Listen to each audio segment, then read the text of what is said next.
Good morning, good morning. Welcome to the First Unitarian Church of Pittsburgh. It is Sunday, September 25th of 2022, and I am Kate Walker, Reverend Dr. Kate Walker, and I'm so honored to serve as the minister of this beloved community. You are all welcome here. If you are watching now or in the future on YouTube, you are welcome. If you're a long-time member, or if this is your very first time with us this morning, you are welcome. Unitarian Universalists are one people of many beliefs, many origins, sexualities, and genders. We are all growing, all learning, and all loved. Just as you are welcome. If this is your very first time with us, we would love to be in connection and communication with you. If you're here in person, we invite you to please check out our visitor desk right here in the foyer. And if you are online, please go to our website, and down on the bottom of our main website, just Google First Unitarian Church of Pittsburgh. You'll see a form to start getting our newsletter. And we'd love to have you know what an awesome community we are and how much you would fit in with us. And if you would like to join us for a social hour, we have one in person here, as well as on Zoom. And if you would like a link to that Zoom, just send an email to firstunitarianpittsburgh, all one word, @gmail.com, and you'll get an automated response with that Zoom link. I'm delighted to be live here in our sanctuary, and on behalf of our staff and our volunteers, thank you for being with us this morning. And I want to extend a special welcome to Natalia, who's her first time with us as a guest pianist. Thank you very much. Delighted to have you, and hope you'll come back. Yeah. And we I do have a few announcements, and I want to say that Cicely has been sick all week and barely getting by. And I'm sorry to say that Kenzie is also sick. So we're sending our love to both of them and for the rest of the staff who are trying to fill in. But I want to say a couple things. Next Sunday, on October 2nd at 4:30, the Environmental Justice team is offering a wonderful talk on Zoom. This is all on Zoom at 4:30 with Kim Diana Connolly. And the title of her talk, she's a fellow Unitarian Universalist from Western New York. It'll be Living Our Unitarian Universalist Principles and Inspiring Sustainable Equity. And again, this is sponsored by our Environmental Justice team, 4:30 next Sunday on Zoom. So look to the newsletter. I hope that comes out next week for your Zoom link. And I'm looking forward to that. UU The Vote is partnering with Vote Forward to get out the vote. Come to the Schweitzer Room right after the service, and you could write a letter or get a bundle to take home with you to write and return to the church for mailing on October 29th. So this is our effort to really get out the vote, which is so important, we know, particularly in the state of Pennsylvania. And we also want to note that today is the last day of the quilt show, which is downstairs in the Undercroft. And if you hadn't had a chance to look, please do so. It is amazing. And today's your last chance. It is coming down. And there are still a few quilts that are for sale.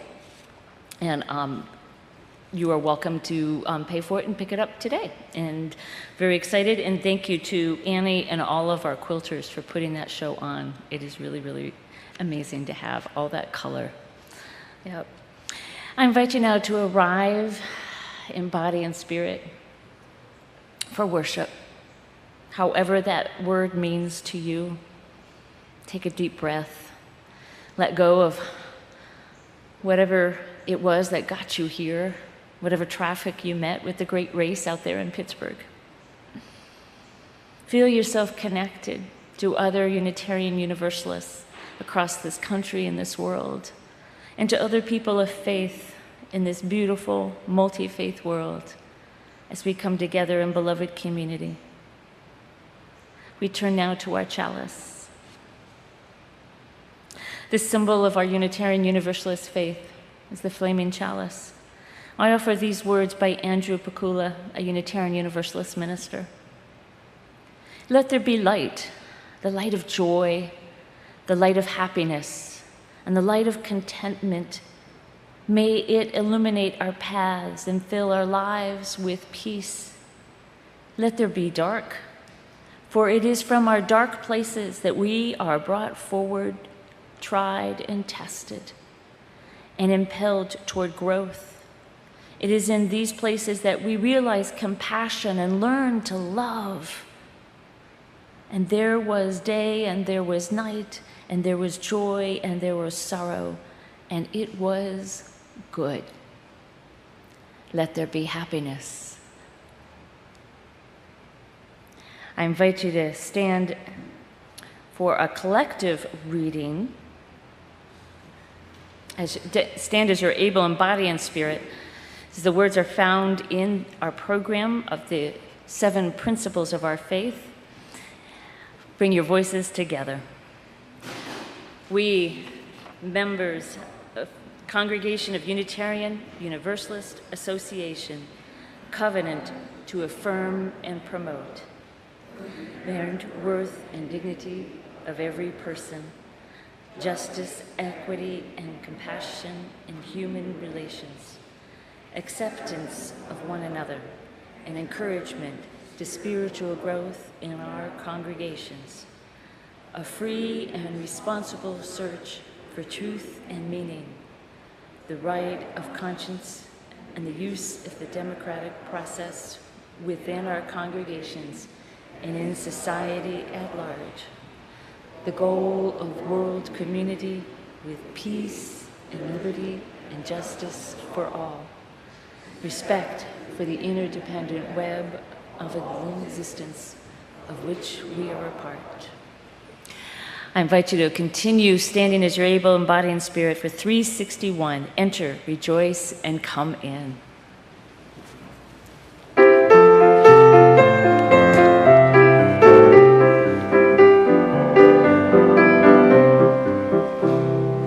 Enter, rejoice, and come in.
The cake of happiness. There was a king long ago in a faraway land who was very, very well loved. And he had a royal baker. And the royal baker was so devoted to his king and so appreciative that when the king's birthday came around, he wanted to make him a really special gift. So he decided to make a cake of happiness. It would be his masterpiece. He put in a special ingredient to make it the cake of happiness and presented it to the king, who was so grateful. But the king thought, I'm pretty happy, actually. My life is pretty good. My subjects are happy. I'll save it for a rainy day. So the king did not taste the cake of happiness, and then he died peacefully one day, having never tasted the cake of happiness. And that is the end of the story for the king. But there were rumors about this cake of happiness all around. Travelers and explorers started to go out around the world to try to find this mysterious cake of happiness. And the more that they looked and the more stories they told, the more travelers and explorers wanted to go. But they never found it. And that's the end of the story for the explorers. But there was a French baker who was getting married, and he wanted to give his fiancée a special gift. And he said, I'm going to find this cake of happiness. And so he took a hot air balloon and he went out over the last place that he'd heard. And would you know that he actually found it? And he was carrying the cake of happiness in his hot air balloon over the rushing water when a great wind came through and some birds came and started to peck at the balloon. And the balloon began to sink. And he thought, oh boy, I'm about to sink. I better taste this cake of happiness before anything happens to me. So he opened the box as his balloon was sinking down into the ocean, and he tried to eat the cake of happiness, but he spilled it, and the wind rushed and carried it all away before he could get a single taste. He landed safely, and he made his way back to the shore and to his fiancée, but without the cake of happiness. And that is the end of the story for the French baker. But it is not the end of the story for the cake of happiness. Because cakes of happiness don't just fall into the sea. They crumble into minuscule crumbs that are carried by the wind all over the world. Even though the dispersal is uneven, at some point in our lives, every person has experienced a taste of the cake of happiness. Every person has had the taste of that crumb on their tongue. And once you've tasted it, you always want a little more. And that's why you see people with their mouths partly open, waiting for another crumb to fall when they look at the moon, or when they see a sleeping infant, when the Christmas tree lights go on, and when they listen to stories, just as you are doing right now. I invite children and youth to head out with me as we sing 1010, We Give Thanks.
Well, hi, I'm Ward Kelsey. Great day for running in the rain, don't you think? I'm a member of the Stewardship Committee, former treasurer, board secretary, board member, weed puller, and midnight oil burner. My wife, MR, and I have been members here for a long time. Things are a lot different around here than when we joined in 1990. Our elevator and garden lobby have replaced an Escher-like stairwell labyrinth from which some early visitors still have not emerged. Our pews have upholstered, comfortable cushions. Our floor's ratty carpeting is gone. You don't have to go into a coat closet to find our sound system. Our stained glass windows no longer have external plastic covers, and we have a geothermal HVAC system instead of an antediluvian boiler that routinely funded our plumbing contractors' annual Florida vacations. But much, thank goodness, remains the same. The people here honor open hearts and open minds, and we all do our best to live that way. We seek to promote economic, social, and environmental justice. We are the faith that believes in life before death. We care for and about each other. Another thing that has remained the same for me is gratitude at having found this religious family. And just like our actual home and family, MR and I support this church gratefully with both our time and our money. And that's why I'm here to talk to you. Our initial pledges and family income were modest, but we now pledge almost 10% of our income to this place. If you are like us, the addition of Reverend Kate to our ministerial staff has made our church even dearer in your heart. Now, we know not everyone can commit this much of their income to First Unitarian. But my friends, it is true that many hands do make lighter work. Now, those of us who pledged for 2022, and now I'm going to tell you a little bit of how this process is going to work for the first time this year. Those of us who pledged for 2022 will soon be receiving a letter from the Stewardship Committee proposing that we increase our pledges for next year by 3.5%. As you may know, this is less than the rate of inflation, but will suffice to carry us financially through next year. If you wish to pledge more or less than this amount, please let us know by October 31 using the paper pledge form that will be sent to you, or by making an online pledge for 2023 at the church website. If we don't hear from you by the end of October, we will consider your 2022 pledge to be rolled over with a 3.5% increase. If you don't have a 2022 pledge, you will be contacted soon by the Stewardship Committee, but feel free to visit the church website or talk to me or to another Stewardship Committee member if you want to discuss the upcoming canvass or your pledge. Thanks a lot.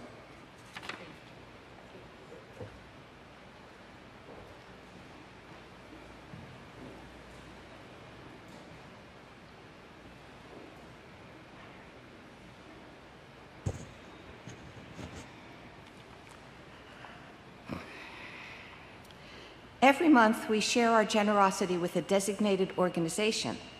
This month, it's PIN, the Pennsylvania Interface Impact Network. Our donations are shared 50-50 with this organization, and this week is the last week for PIN, and we will have another one next week. Our religious community is made up of volunteers and staff creating and hosting a variety of programming. We rely on your financial support. In addition to the collection plates, you can donate by texting GIVE to 412-435-1050 and following the directions.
my beloved members and friends and visitors, I am affirming that you are walking journeys, rolling, stumbling, pausing in your journeys with both joys and sorrows. I want you to remember that you are not alone on this journey, that we have one another. We have those sitting beside us, we have those at the other end of an email or a text, and I encourage you to reach out, share your joys, share your sorrows. This is how we bond with one another. We are holding in our hearts this week Bob Sullivan, one of our members, and the death of his first cousin, Jim Drotleff. Jim was like a brother to Bob. They spent many weekends and holidays and summer breaks together. And Jim's death has hit Bob in the depth of his heart with much grief. We are holding in our hearts this week two of our staff people, as I mentioned, Kenzie McElfresh, who does have COVID, unfortunately, and Cicely Moultrie, our communications czar.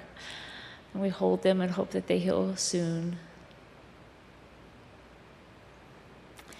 I invite you into a time of personal prayer and meditation in silence. May you find that place within your heart and soul where you find peace and love.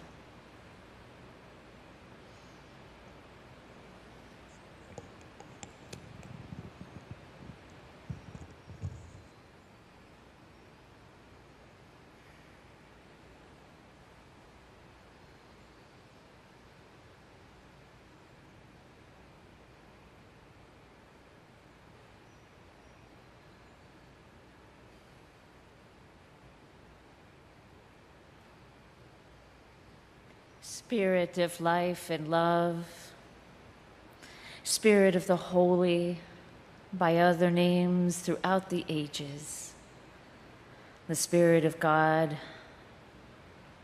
the Spirit of justice, the Spirit of freedom and liberation, the Spirit of compassion, the Spirit of love. Hold us, lift us, be in our bodies, swimming with our blood, beating with our heart, reminding us of that which we all seek, to be loved and affirmed, to feel safe in this world. Spirit of justice, remind us of all those who are marginalized and oppressed, who are constantly under barrage of fear. Let our voices, let our actions and deeds and our words of love be heard as we invite again and again into the circle of love. May the Spirit of peace give us those moments of respite when we find anger rising up. May the Spirit of compassion ease each other's hearts and open our minds to new ideas. Spirit of love, Spirit of life, be with us now and with every breath. Amen, amen, amen.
Unitarian Universalist minister Reverend Paige Getty offers this introduction to our reading, which is written by Adrienne Marie Brown in her book, Pleasure Activism.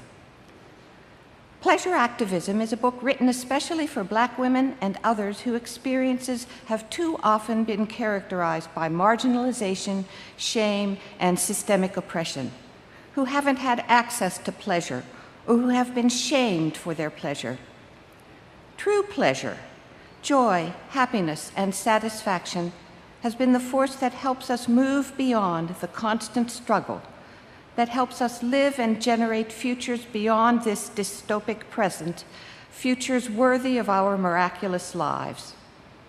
Pleasure, embodied, connected pleasure, is one of the ways we know when we are free, that we are always free, and that we always have the power to co-create the world.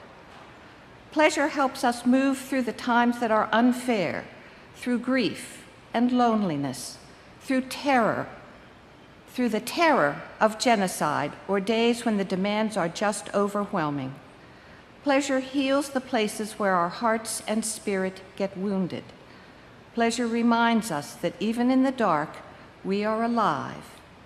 Pleasure is the medicine for the suffering that is absolutely promised in life.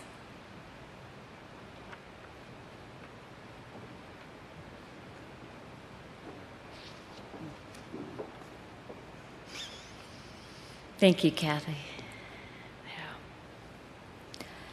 The Declaration of Independence promises that we have a right to the pursuit of happiness.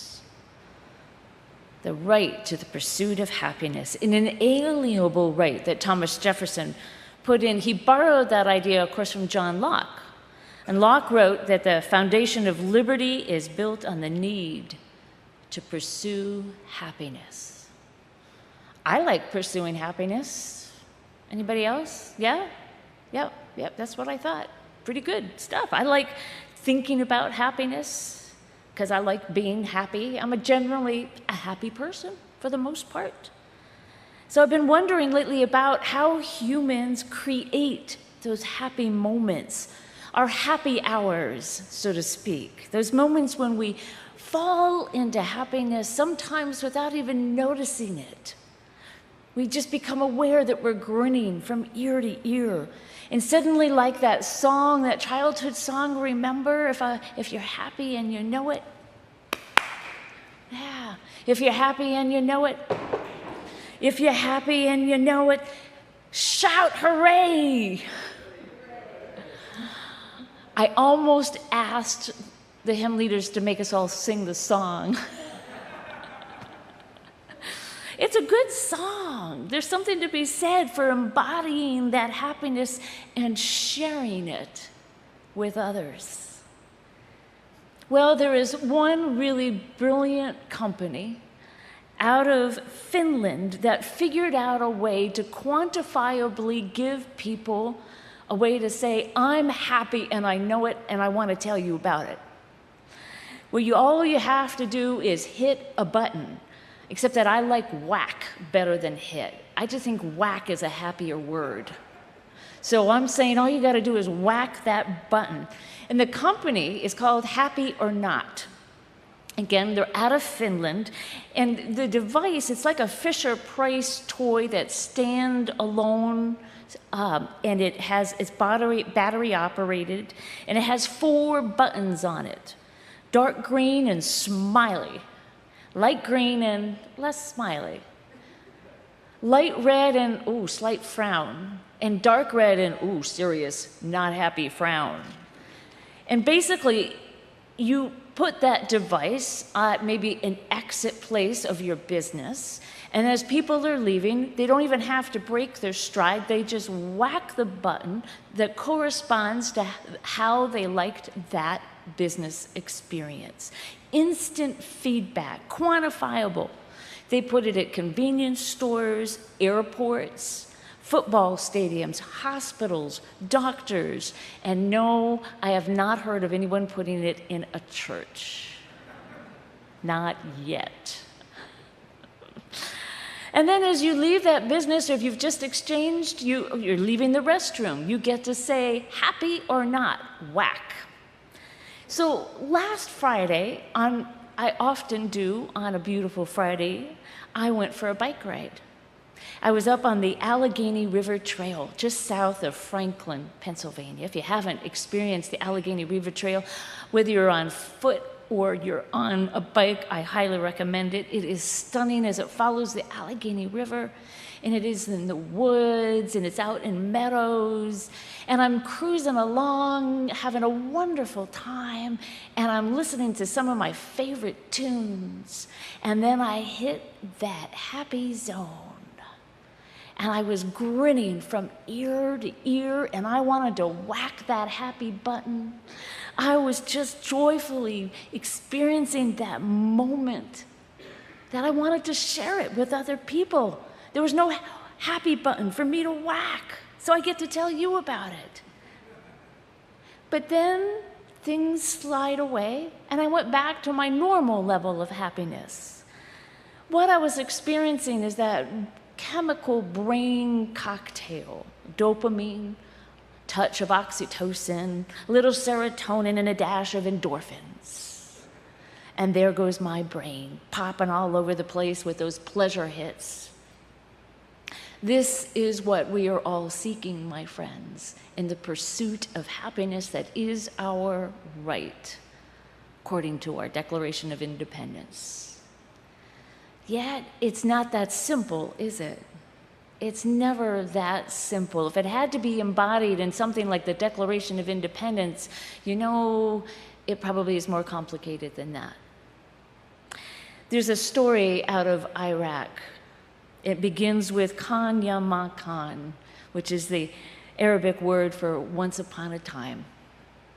There was a very kind and hard-working farmer. He had 3 boys that he saw as being very lazy and greedy. 3 greedy, lazy sons. And as the farmer worked harder, and one day he realized his time was passing, and he gathered his sons to his deathbed. And he informed them that he had buried their inheritance in the field outside the house. And then he died without telling them where in the field that inheritance was buried. As soon as he died, they went rushing out there and started digging. And they dug here and there and all over the place, and soon enough the whole field was dug up, and they did not find their inheritance. But they noticed that it was spring. The buds were emerging. So they said, well, as long as the field is dug up, let's plant some seeds for a wheat crop. And come summer, they had a beautiful wheat field and lots of abundance, and they were wealthy for that year and feeling fine. Come next spring, the same thing happened, and they got curious about where is that inheritance? And they went out there with their shovels and they started digging again, and they realized it's not here. But yet, look, the field is ready for seeds. We shall plant the wheat again. And so it went on for several years until finally they began to realize that they were actually not just content, but they were happy with what they had. They were happy with their hard work and the harvest every year. And one of them was just wise enough to realize that their father truly had given them the greatest inheritance of all: happiness with what you have. During our pursuit, can we be happy with what we have? We know that perspective changes, and our capacity for happiness can change through time and experiences. However, what it is there's little blips and ups and downs of happiness, isn't there? Studies have shown that we have kind of each of us our own general level of happiness, our baseline. You can win the lottery, woohoo, $10 million, and suddenly you're joyful and you know you'll be happy for the rest of your life. You pay off all your debts, you buy all those beautiful houses, and maybe you'll even give some to your children or your friends in your church. But then you discover you're not as happy as you were because, well, the money brought problems, didn't it? all sorts of things came along, and that dopamine, oxytocin, serotonin, endorphin cocktail starts to calm down, and then you're back to your baseline. And then we're upset because we're not as happy as we thought we should be. In fact, we're feeling less than. And this is where it gets tricky in that pursuit of happiness.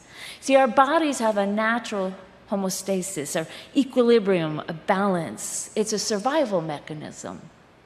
It is about monitoring our stress and maintaining a stable living condition in our body so we can survive and not get all stressed out all the time.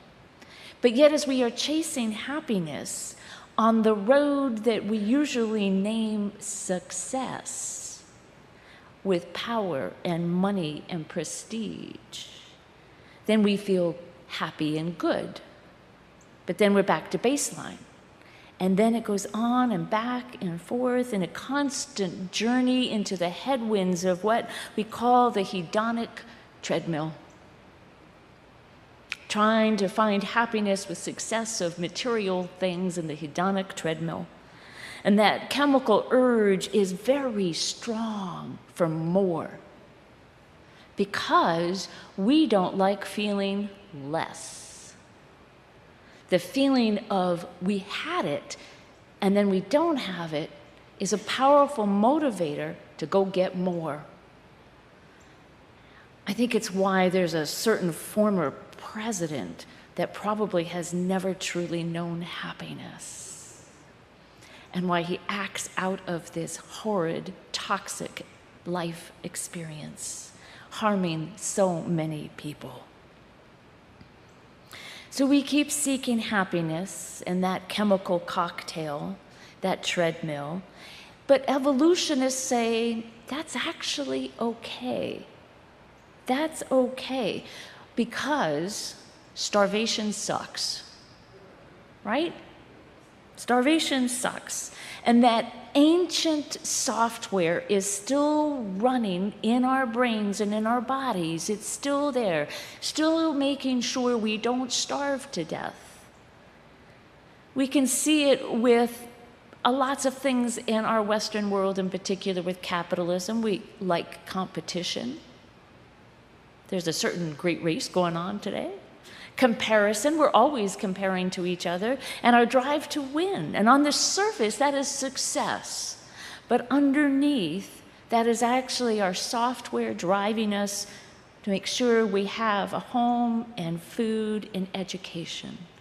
Maslow's hierarchy of basic needs, that inducement to survive.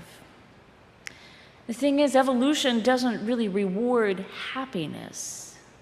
It rewards success and survival. Success is elusive because all those other people are also seeking success. So there's the competition. It's the nature of evolution, onward and upward, trying to beat out our neighbors. Some social psychologists say that our natural state is actually dissatisfaction. Wow. Our natural state is dissatisfaction. Not everybody agrees with that, but I invite you to chew on that for a moment. The next time that critical voice starts popping up, what it is serving of not being happy with something. Whack goes the button with the red frowny face. Success, though, does give us the byproduct of happiness. Oh, good. When we are successful, we find happiness. It's a byproduct.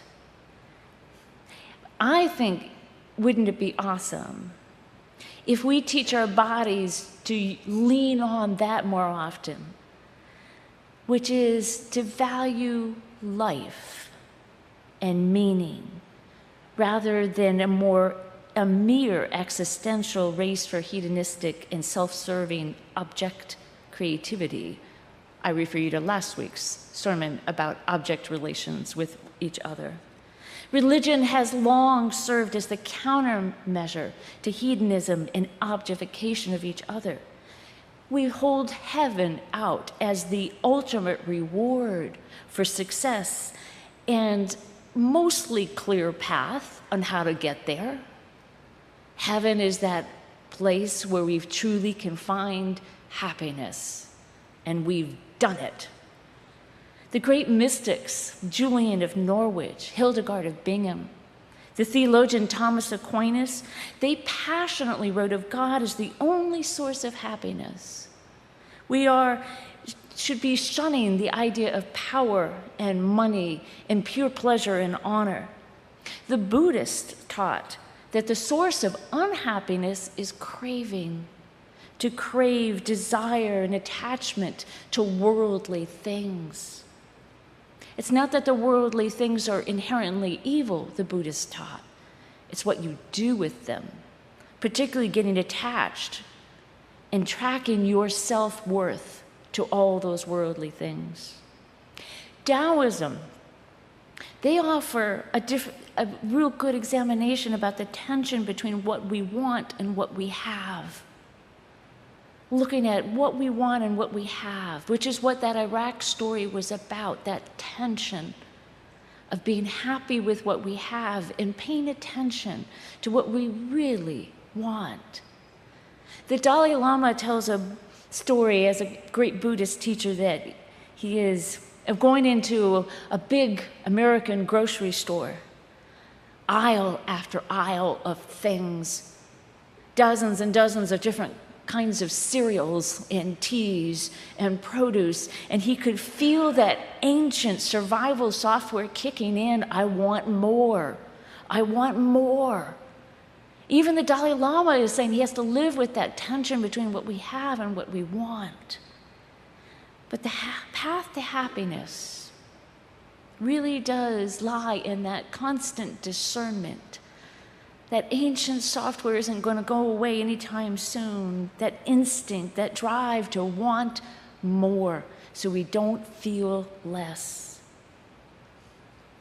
The goal of that Finnish company, Happy or Not, isn't just to make money. This is what I love about this company. Their goal is to spread happiness. So think about it. You had a bad experience, say, with security at the airport. You're grumpy. You go get a coffee at Starbucks, and you share your grumpiness with the person at Starbucks. And the person at Starbucks is now grumpy, and they share it with the next customer. We've just spread our unhappiness. Reverse it. You're happy about something. You hit whack, happy button. You go to Starbucks, and you're happy with the person, and they're happy, and they spread the happiness. Let's make it contagious. That's an incredible goal. Happy is to learn to fully live with what we have and to watch those moments when we start yearning for more and more.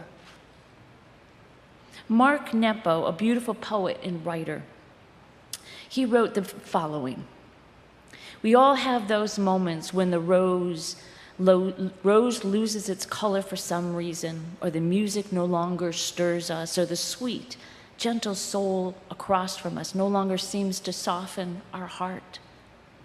To move in and out of meaning is natural as moving in and out of light, because clouds form and dissipate. It reminds me of a man who built a home on a cliff by the sea, only to have a month-long fog roll in. He cursed the place and moved away, but a week after he'd gone, the fog cleared.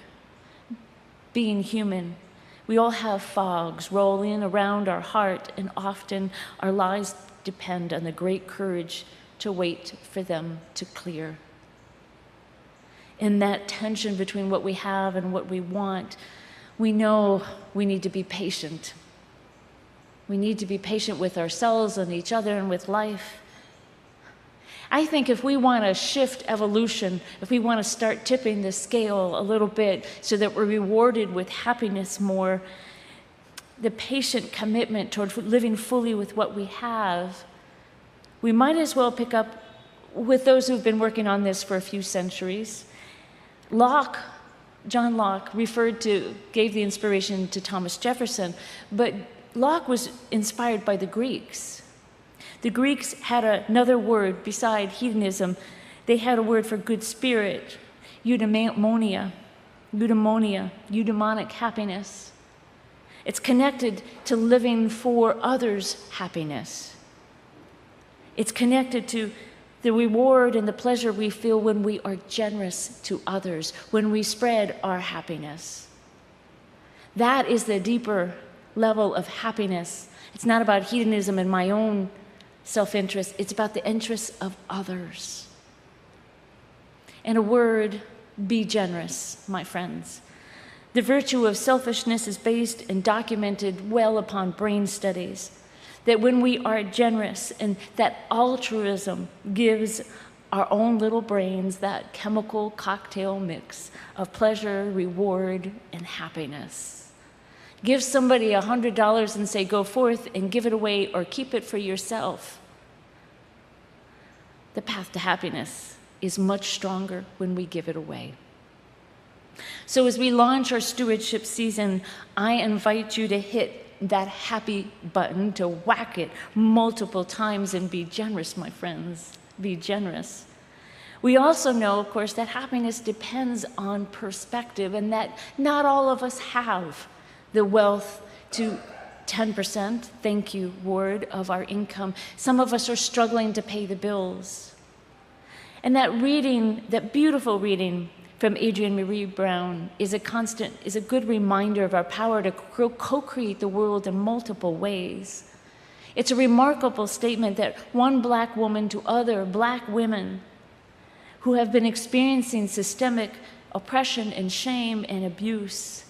But she says, embody the pleasures in life, my friends. Embody the happiness and the joy and the satisfaction. They are the guiding lights in the darkness of light. They are the source of our true freedom. So if you cannot give generously financially from the church, please share your happiness with us. Embody the joy and tell us your story. This I want to hear. So I'm going to tell you one more story about the light of happiness. It is the story of our flaming chalice. And perhaps you have heard this story of how it came to be, but it's a story that we need to tell again and again because of its courage. During World War II, when bombs were flying and the Nazis were doing horrid, horrid things, the Unitarian Service Committee in Boston went to Europe to help rescue people, Jews and the gypsies and the gay and the lesbian people who were being persecuted and killed and murdered. But all those people that needed help spoke different languages, German and Austrian and Polish and French and Italian, and they only spoke English. And they knew they needed a unifying symbol, a symbol that said, we are here to help you. So the leader of that group, Dr. Charles Joy, found an artist named Hans Deutsch. And they asked Hans Deutsch to create a universal symbol that would tell people this is a path of safety. And he found the chalice, the ancient religious symbol, and he put a flame on it and then a circle around it. And that symbol became the path of freedom for thousands of people who were rescued by the Unitarian Service Committee and other organizations that they worked with.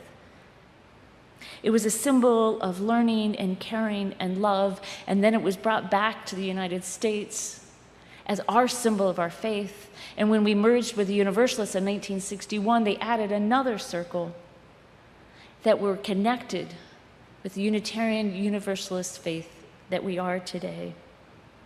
It was a light in the darkness of those seeking to survive and who deserved to be happy, to be on a place where they could pursue happiness. And they saw the flame in the darkness. This is what I hope our faith will always strive for as we create the beloved community where all are welcome to a place of love, all our Black, Indigenous, people of color, all of our disabled and the educated and uneducated, different classes, those who are marginalized, Hispanic and Asian, that they can be here and get their own cocktail mix of happiness. Let them come again and again so they can whack that happy button. Let it be so, my friends, let it be so. Please stand as you're able for our closing hymn. 331, Life is the Greatest Gift of All. And Sue has some instructions that are also written in our order of service. So Chris thought, I think, that if I sing the first verse through with our piano accompaniment, and then all of us sing all of the verses together, we can sing it more happily.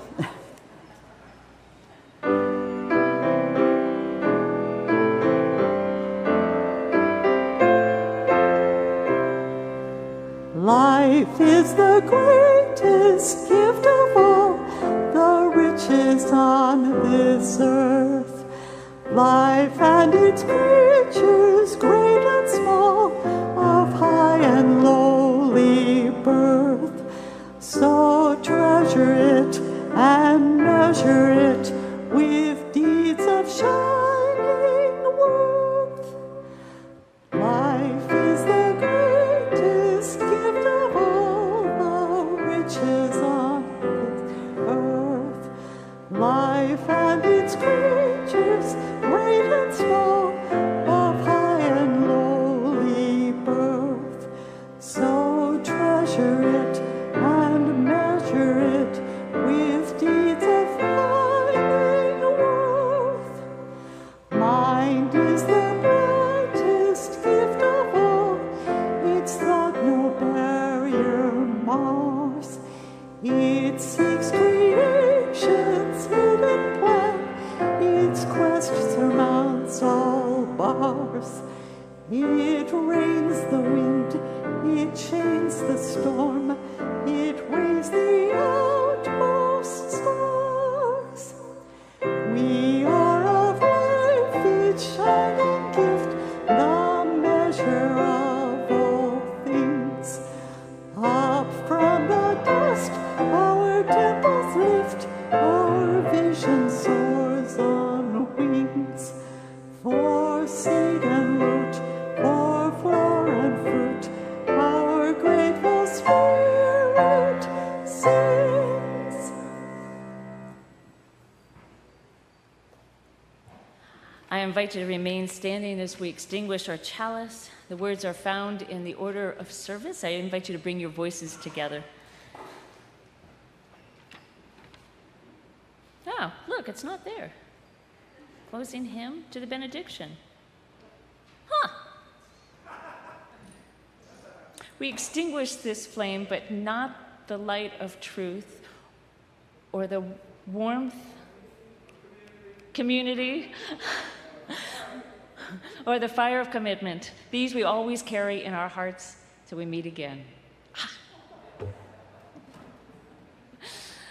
Go forth, my friends, into this world.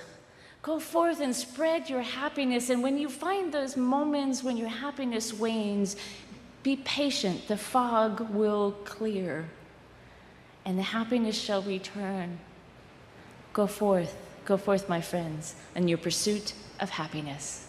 Return again in love. Blessed be.